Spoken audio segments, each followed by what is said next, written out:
You're strong enough to handle any fear that I face. Even things that scare me, cause they seem too big. Even all the hard things that make me wanna quit. You're bigger than it all and you're in charge of it. And I don't feel so worried when I look to you, Jesus. Your love is unforgettable. Your strength is undeniable. With you, nothing is impossible. You are the reason, you are the reason I'm brave. You are the reason, you are the reason I'm brave. You are the reason, you are the reason I'm brave. When I look at how great you are, your kindness helps me believe that you are good, and with you I can do anything. Even things that scare me, cause they seem too big. Even all the hard things that make me wanna quit. You're bigger than it all and you're in charge of it. And I don't feel so worried when I look to you, Jesus. Your love is unforgettable. Your strength is undeniable. With you, nothing is impossible. You are the reason, you are the reason I'm brave. You are the reason, you are the reason I'm brave. You are the reason, you are the reason I'm brave. Your love is unforgettable. Your strength is undeniable. With you, nothing is impossible. You are the reason, you are the reason I'm brave. You are the reason, you are the reason I'm brave. You are the reason, you are the reason I'm brave.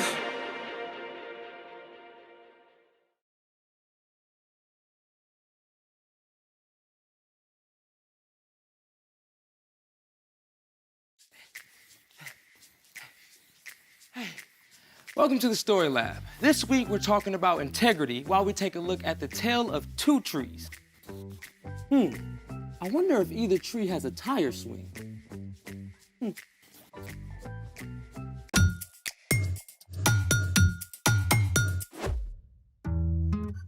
Hey, I'm Carter. And I'm Zeke. We're talking about integrity, which is choosing to be truthful in whatever you say and do. So what's up with the tire? My dad got a flat tire. See the nail right here? I mean, we can try to pull it. You want some help?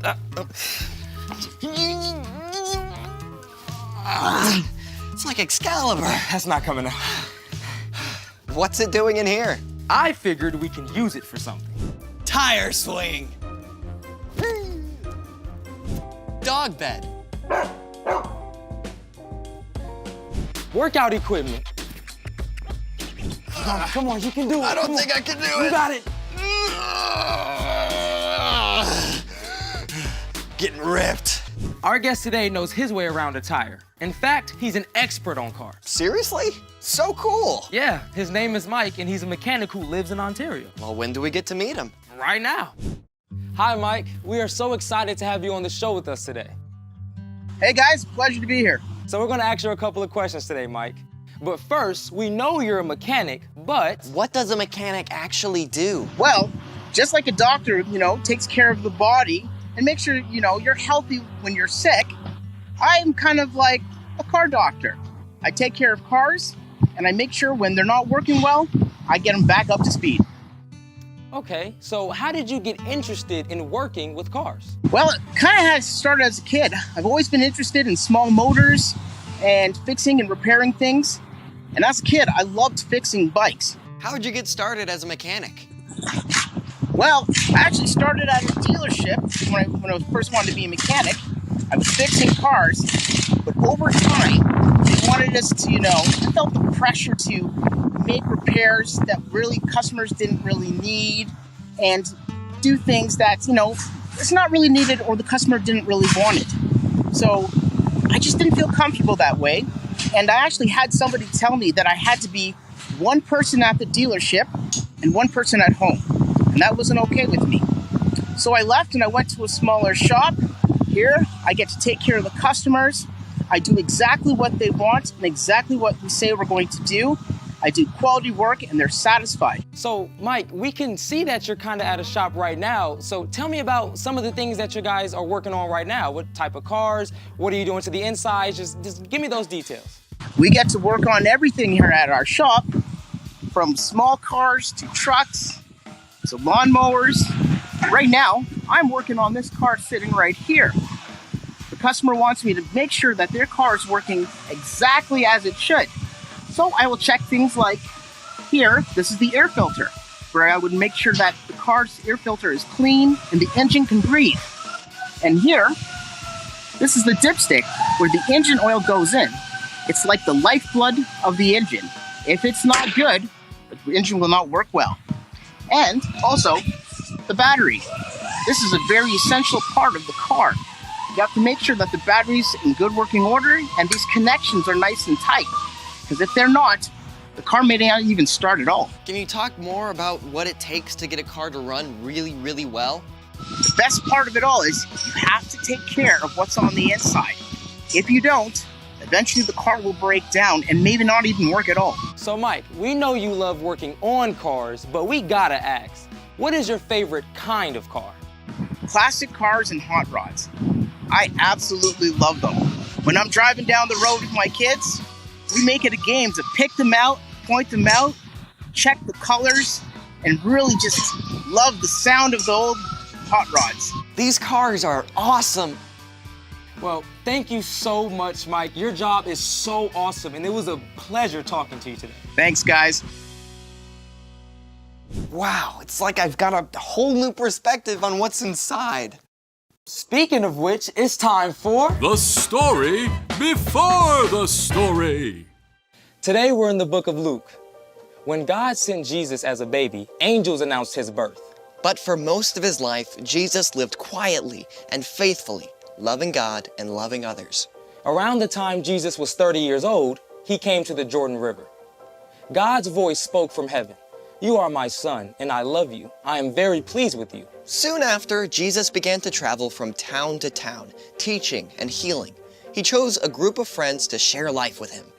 In everything Jesus said and did, he showed people what God is like. And over, he pointed out that what's on the inside matters most to God. Which is where our story starts. Take it away. Hey everyone, I'm Brian. And in today's story, well, things are going to get a bit thorny. Jesus had just chosen his 12 closest friends to help in his work. And when he came down from the mountain with them, a big crowd gathered. People had come from all over to hear him and be healed. Jesus did make many people well, but he knew that even more than their bodies, it was the people's hearts that needed help. So Jesus began to teach them many things. A good tree doesn't bear bad fruit, and a bad tree doesn't bear good fruit. Well, that makes sense, right? I mean, if you go up to a nice, healthy apple tree and pick one. But if you find a tree that looks twisted and stunted and pick some fruit, you're not going to want to bite of that. Jesus continued with the word pictures. You can tell each tree by the kind of fruit it bears. People do not pick figs from thorns, and they don't pick grapes from bushes. In the time of Jesus, figs and grapes were a super important part of what people ate. Figs represented peace and prosperity, and grapes stood for joy and celebration. Finding a good grapevine or fig tree was a big deal. But when Jesus and his friends walked the dusty roads, they would have seen other plants too, including thorny, bushy hedgerows and fig trees choked out by brambles. I mean, are you gonna find grapes or figs on one of these? No, I think not. It quickly became clear to the crowd, though, that Jesus was talking about more than just trees and vines. A good man says good things. These come from the good that is stored up in his heart. An evil man says evil things. These come from the evil that is stored up in his heart. A person's mouth says everything that is in their heart. Mic drop. A healthy apple tree produces great fruit, and an unhealthy tree grows bad fruit. They do it without even trying. And we are just the same. If we are in a healthy place, connected to Jesus, good things will come out of us. Our words and actions will reflect Jesus and be encouraging and helpful to others. But when we try to make it on our own, we get more and more stressed out and grumpy. Like an unhealthy tree grows rotten fruit, our words and actions are more likely to spew out and hurt the people around us. Who you are and how you're doing inside will always come out. You might be able to cover up and pretend everything's great for a while, but eventually, the pressure of trying to keep it together will just be too much. You'll end up saying and doing hurtful things, even if you don't mean to. So clearly, we want to be this and not that. Here's the good news. You get to choose which kind of tree you want to be. The night before he was arrested and gave up his life, Jesus told his friends, I am the vine. You are the branches. If you remain joined to me and I to you, you will bear a lot of fruit. You can't do anything without me. Boom, there it is. That's the key. Like a branch has to be connected to the vine or tree trunk to survive, we were designed for connection to Jesus. And when we're regularly learning more about Jesus and talking with him, things start to change inside. Over time, we become like good branches growing trees, growing good fruit. Now, being a good tree does not mean that you'll never say or do something hurtful, but it does mean that most of the time, your words and actions will be loving. And when you mess up, you can take it right to Jesus and ask for help. After all, you and every single person you meet are made in God's image. And when you follow Jesus, you can be confident that you will become a good tree, growing good fruit. The end. Okay, so if I were a tree, what would I grow? Maybe walnuts? Walnuts, not a fruit. Yeah, but you're a little nutty. And you're a lot cheesy. The story, guys?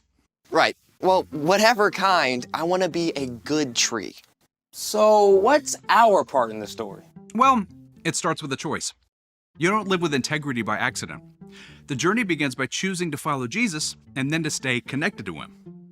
And there are lots of ways to do that. Oh, for sure. For one of the best ways is to read or listen to scripture about the things Jesus did and said. Love your enemies. Don't worry about tomorrow. Let your light shine before others. My grace is all you need. My power is strongest when you are weak. Yeah, and that's just a start. You can also spend time talking with Jesus in prayer, just like you'd talk with a friend. Yeah, and that means listening too. When you take time to be still, Jesus might give you a word or a feeling, or just a sense that he's there. Even when you get distracted or mess up, that's still a great opportunity to reconnect with Jesus. There is nothing you can do that will ever make him love you less. And when you stay connected to Jesus, you can be truthful with your whole life. Yep, you got it. See you next time. So, here's the thing. Be truthful with your whole life. And stay connected to Jesus. Kind of like how Mike showed us with making sure your car battery is properly connected. So, have you decided what to do with this tire? I'm going to use it as a planter. And grow some good fruit. Or veggies. Thanks for joining us in the Story Lab. See you next time. Wait, come back! Runaway tire!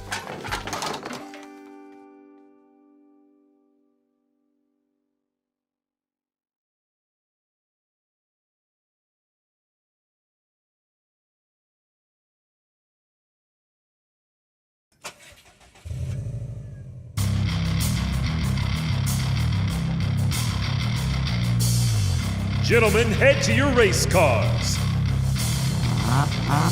It's go time!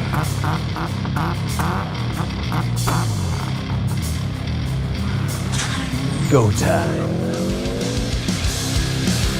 Go time.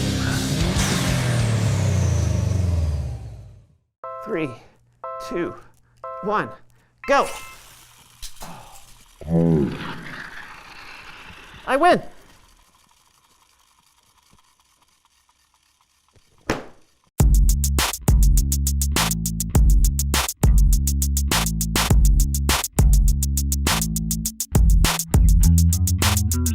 everybody, I'm Brandon. And I'm John, and welcome to the So-and-So Show! This month we are talking all about integrity.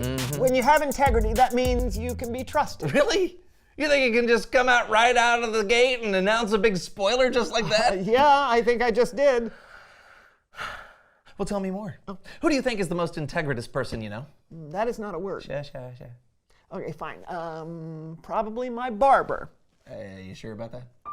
Hey! You know what? I think I know a better one. What, your grandma? Nope. Your mailman? No. A pit stop worker. A pit stop worker? Yeah, you know the pit crew for race car drivers? The car rolls into the pit stop and, you know, the crew super quickly makes adjustments to the car, like refueling it or replacing the tires. You know what? I think you're right. They do need a lot of integrity. Yeah, right? You've got to be able to trust them. If they didn't have integrity, they could ruin the race or even get the driver hurt. They keep you safe and they help make your dreams come true. It's true. So true. I want to be one. Really? I think pit crew workers have to be super strong, so... What? I'm strong, but I don't like the smell of car exhaust. Ah, well, there goes that dream. No. I can, what if there were, a pit crew for life? You know, everyday moments that need help, assistance, integrity. I'm not sure about that. Oh, you will be, my friend, you will be.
That was fun. Yeah. Now, what else needs my help? Maybe we should just leave things the way they are. Never! The door! Yeah! It's Bible story time with Kellen! Woo! No! Can you smell that?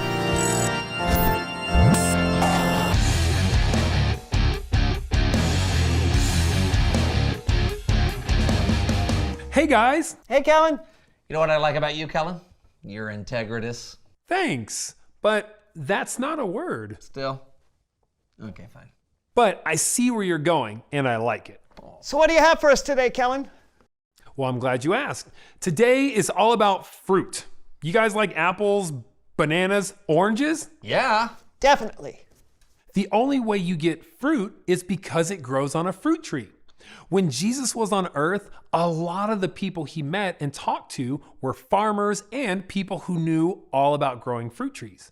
So, a few times, that's what Jesus decided to talk to them about. In the Gospel of Luke, chapter 6, we read that Jesus says, "A good tree doesn't bear bad fruit, and a bad tree doesn't bear good fruit. You can tell each tree by the kind of fruit it bears.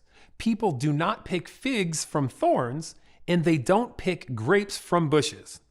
That makes sense, right? Apples only grow on apple trees, and oranges only grow on orange trees. And only good, healthy trees can produce good, healthy fruit. Now, Jesus taught this lesson about fruit trees so he could actually teach us about people. He went on to say, "A good man says good things. These come from the good that is stored up in his heart. An evil man says evil things. These come from the evil that is stored up in his heart. A person's mouth says everything that is in their heart." So people can be like fruit trees. What does that look like? Well, imagine someone who is good. Jesus said a good person has good things stored in their heart. It's like they're a healthy tree.